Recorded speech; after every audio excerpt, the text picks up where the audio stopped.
if you spend money on fiber supplements, this is a video you don't want to miss, because I'm going to show you how in buying those supplements, you are literally flushing money down the drain. Now, if you're somebody who struggles with constipation, you also want to watch this video, because I'm going to share with you towards the end 5 foods that are not vegetables, but they're very rich in fiber.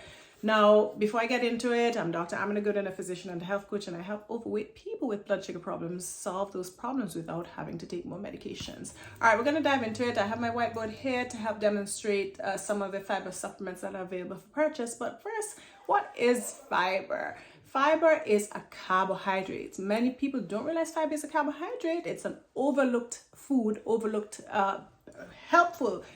I refer to fiber as your fabulous friend, because fiber allows you to be able to eat maybe more, especially more of the things that might not be that beneficial for us, and to get away with it. Because what fiber does is that it helps to trap a lot of these things, a lot of excess within the intestines, and so you end up passing it out, right? So fiber, it may be either insoluble or soluble. Insoluble meaning that it does not dissolve in water, so that would be those strings in celery and the very hard bits of the outside of broccoli, for example.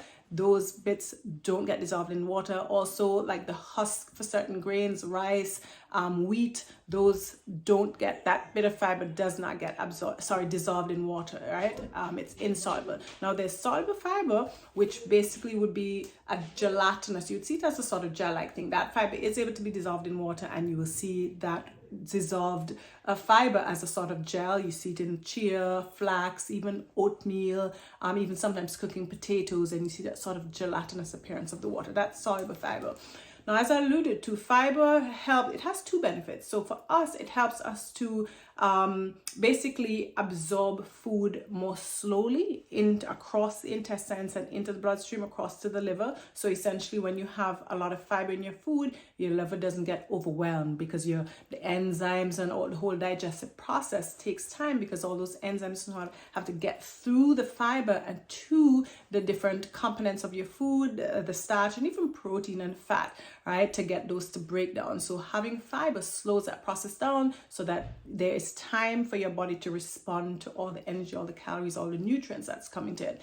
But additionally, with fiber, and the second benefit is not directly for us, the substance of our bodies, but for the good bacteria in the intestine. So these bacteria need food to survive. Just like we need food, the good bacteria, the microbiome, that needs food to survive as well. And it survives on fiber, among other nutrients, I guess you can say, in the different plant-based foods especially, right? So without good fiber, both soluble and insoluble fiber, the good mix of bacteria will suffer, and without that good mix of bacteria, there is negative effects on our health, such as different vitamins that are synthesized with the help of these bacteria, and other beneficial compounds, fatty acids, and so on and so forth. So 2 benefits of fiber, and we don't just need soluble fiber, but we need soluble and insoluble fiber. Now, soluble fiber is what the good bacteria tend to feed on. Insoluble fiber, you can think of it as a sort of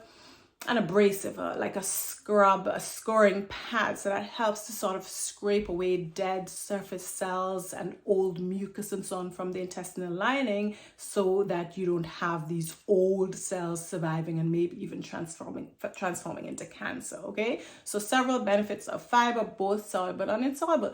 Now, when it comes to fiber supplements, you will see from this table that mostly with fiber supplements you are getting soluble fiber. So we have 5 brands here, common brands that I selected. So Metamucil is a common one, and of course you have to look at serving sizes. So generally, like for Metamucil, they say serving size is 6 teaspoons, and with that 1 serving, which most people will take the serving, you're going to get 6 grams of fiber, of which 5 grams is soluble fiber. So only 1 gram of insoluble. Remember, we need both. Now, with this Metamucil, you're also getting carbohydrates. So total carbs, 10 grams. And I did a video recently about carbs, a whiteboard video as well. So you can refer to that if you want to learn about, carbs and fiber and so on and so forth, net carbs. But essentially, you are trying to take something to help you, but you're getting something that could potentially contribute to your problems, especially if you're having sugar problems. It has a bit of an excess of carbohydrates here, okay? Benefiber, same. You're just getting 5 grams of fiber. All of it is soluble fiber, and you have a bit of like 2 grams of carbohydrates going with that, right? Nature Made, 1 scoop, own a measly 3 grams of fiber. All of it is soluble fiber, not much extra in terms of other carbs.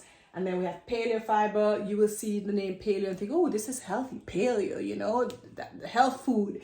But this paleo fiber is actually worse than the common Metamucil because you're only getting 3 grams of fiber.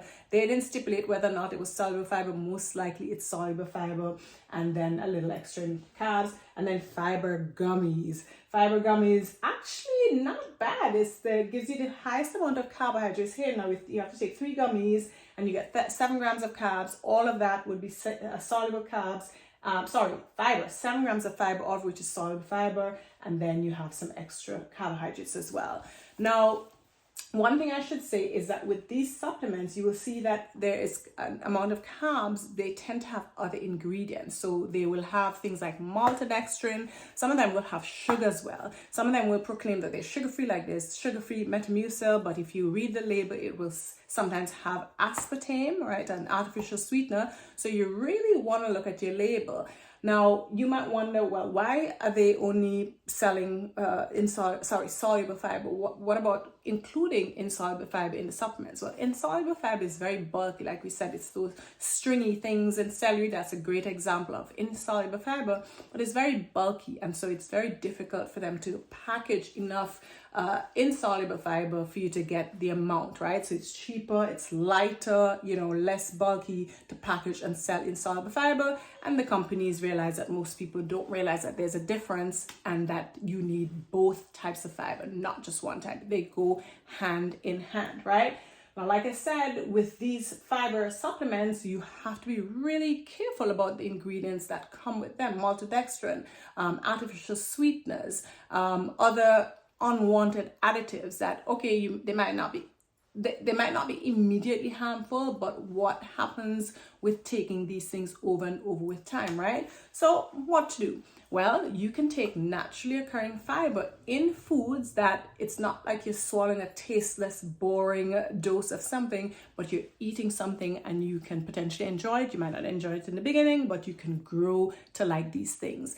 And the good thing with naturally occurring fiber from your food is that it comes with collateral benefits. So here you might have collateral damage, artificial sweeteners, starch, excess starch that you don't need, and you're not getting additional insoluble fiber, but with your food, you will get some of these things. So let's go quickly through some of the examples that I literally have right in my house.